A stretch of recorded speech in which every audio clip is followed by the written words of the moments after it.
Welcome back to K7S AI Trading Lab. In the morning session, we observed how our pivot point levels helped us identify important support and resistance zones in the market. After the market opened, we noticed some bearish momentum, and the price reacted near our pivot levels, which helped us understand the market structure.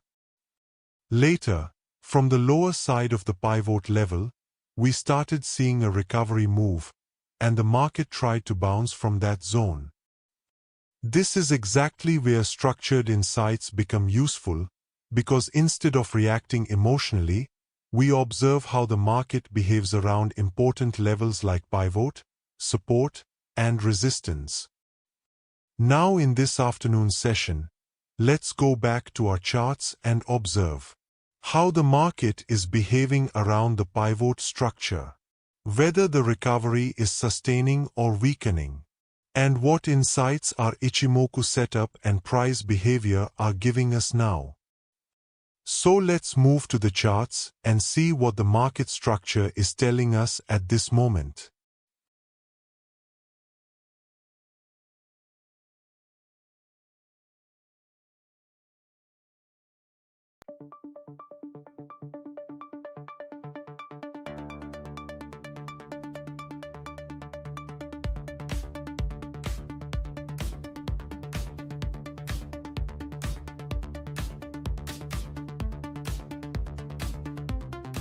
Are you making gains? What is current third index sport?